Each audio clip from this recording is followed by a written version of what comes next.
Baik, Bismillahirrahmanirrahim. Assalamualaikum warahmatullahi wabarakatuh.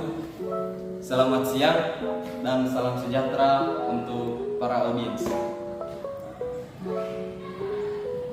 Baik, di sini saya akan membawakan materi pembelajaran yang berjudul Kaidah Kebahasan.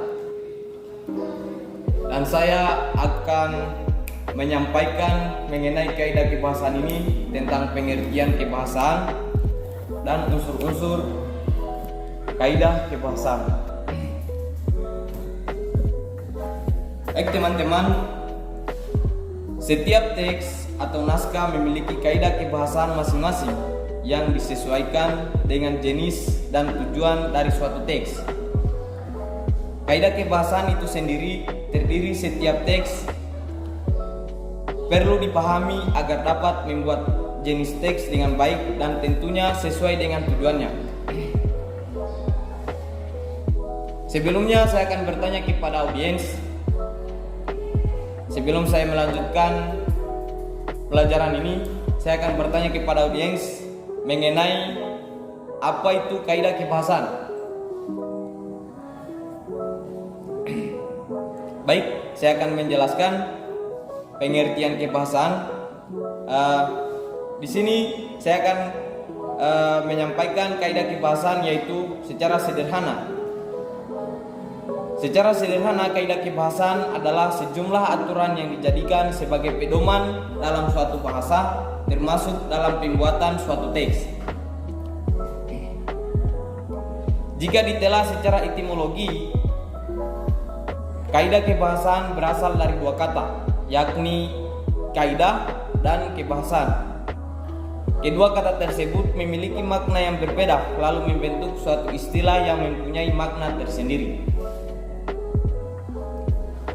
Kaidah adalah rumusan asas yang menjadi hukum atau aturan yang sudah pasti atau patokan, sedangkan kebahasan adalah suatu hal yang berkaitan dengan bahasa atau perihal bahasa.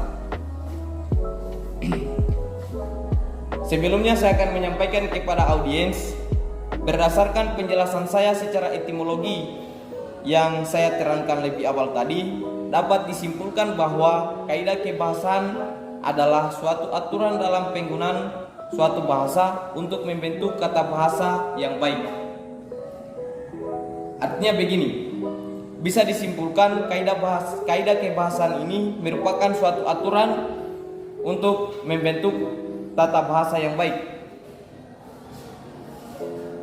Di sini saya akan mengutip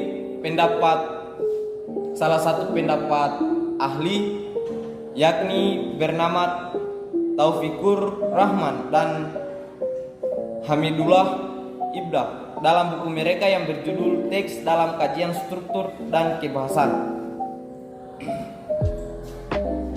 Kaidah kebahasan adalah aturan-aturan mendasar yang menjadi standar untuk dipakai dalam pemahaman bahasa. Kaidah kebahasan juga itu digunakan untuk memahami bagaimana ketentuan mengatur tata cara berbahasa baik secara lisan maupun tulisan. Dalam suatu teks, kaidah kebahasan dapat digunakan menjadi ciri-ciri atau karakteristik yang membedakan teks tersebut dengan jenis teks lainnya. Baik, itulah pengertian kaidah kebahasaan. Selanjutnya kita akan beralih kepada unsur-unsur kaidah kebahasaan. Langsung saja saya akan menerangkan unsur-unsur kaidah kebahasaan. Di sini saya mengutip di dalam buku yang terdapat di dalam KBBI, di mana unsur-unsur kaidah kebahasaan terdiri dari 5 unsur pokok. Yang pertama yaitu kajian rujukan, bisa dibilang kata rujukan. Yang kedua frasa, yang ketiga konjungsi, yang keempat proposisi, yang kelima kata buku, yang keenam adjektiva, yang ketujuh verba, yang kedelapan majas, yang kesembilan adverbia, yang kesepuluh kalimat. Saya akan menerangkan satu persatu dari unsur-unsur kaidah kebahasaan yang telah saya sebutkan tadi. Baik, kita mulai dari kata rujukan. Kata rujukan itu sendiri adalah jenis kata yang digunakan sebagai rujukan kepada suatu objek, sebagai rujukan kepada suatu objek tertentu, atau merujuk pada bagian teks sebelumnya maupun sesudahnya dalam suatu kalimat. Contohnya pada kalimat perempuan itu tinggal di Jakarta. Di sana ia bekerja sebagai karyawan perusahaan. Kata di sana pada kalimat tersebut merupakan kata rujukan yang merujuk pada keterangan tempat, yakni kota Jakarta. Baik, selanjutnya yaitu yang kedua frasa. Frasa itu sendiri merupakan istilah yang terbentuk dari gabungan beberapa kata yang dapat berperan sebagai subjek, predikat, objek, keterangan, atau pelengkap. Baik, di dalam kalimat itu pasti ada namanya frasa, dan frasa itu sendiri terdiri dari subjek, predikat, objek, keterangan, dan pelengkap. Baik, selanjutnya yaitu yang ketiga, yakni adalah konjungsi. Konjungsi itu sendiri adalah kata penghubung yang berfungsi untuk menyambungkan suatu frasa atau kalimat dengan frasa kalimat lainnya. Contoh konjungsi di dalam kalimat yaitu kata dan, tetapi, namun, akan tetapi, sebab, dan lain-lain sebagainya. Setiap konjungsi memiliki makna tersendiri sehingga harus digunakan sesuai dengan penggunaannya. Itu konjungsi sendiri digunakan di dalam kalimat harus sesuai dengan fungsi konjungsi sendiri, fungsi konjungsi itu sendiri. Selanjutnya yaitu yang keempat, yakni adalah proposisi. Proposisi atau kata itu sendiri merupakan jenis kata yang berguna untuk merangkaikan kata-kata atau bagaimana kalimat, dan biasanya diikuti oleh nomina atau pronomina. Contoh preposisi adalah yakni kata dari, di, dengan, ke, oleh, pada, subjek, sampai, seperti, untuk, bersama, beserta, menuju, menurut, sekitar, selama, seluruh, dan lain-lain sebagainya. Selanjutnya yaitu yakni yang kelima, kata baku. Kata baku itu sendiri adalah kata yang sesuai dengan ketentuan pedoman kebahasaan yang telah ditetapkan. Seperti contoh PU, EB, I. Kata baku dalam bahasa Indonesia telah termuat dalam Kamus Besar Bahasa Indonesia atau biasa dibilang KBBI. Selanjutnya yaitu yang ketujuh, yakni adalah verba. Verba atau kerja adalah suatu kata yang menjelaskan suatu proses atau aktivitas yang dilakukan oleh suatu objek.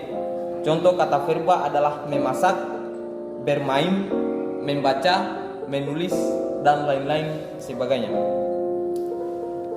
Selanjutnya itu yang ke-8, yakni adalah majas. Majas merupakan cara menggambarkan sesuatu dengan jalan menyamakannya dengan sesuatu yang lain atau kesederhanaannya. Majas dapat diartikan sebagai kata kiasan. Contoh majas dalam kalimat yaitu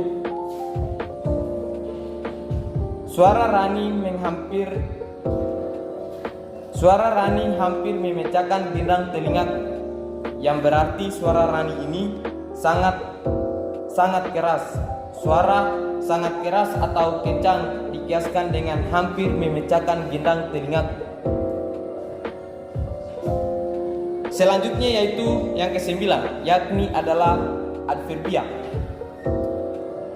Adverbia atau yang sering disebut dengan kata keterangan adalah kata yang memberikan keterangan pada verba, adjektiva, nomina predikatif, atau kalimat. Contohnya di dalam kalimat yaitu kata sangat, lebih, tidak, dan lain-lain sebagainya.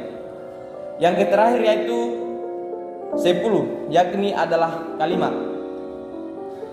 Kalimat itu sendiri merupakan suatu bahasa yang secara relatif berdiri sendiri, dan kalimat itu mempunyai pola dan kalimat itu sendiri mempunyai pola intonasi, yakni adalah intonasi final dan secara aktual ataupun potensial yang terdiri atas klausa. Kalimat itu sendiri disusun oleh beberapa jenis kata yang telah dijelaskan sebelumnya, sehingga membentuk satuan bahasa. Mungkin itu saja yang bisa saya sampaikan kepada audiens. Lebih dan kurangnya mohon dimaafkan. Lebihnya yaitu sebagian datangnya dari audiens, dan kurangnya yaitu datangnya dari pribadi saya sendiri. Saya tutup dengan akhir kalam. Wassalamualaikum warahmatullahi wabarakatuh.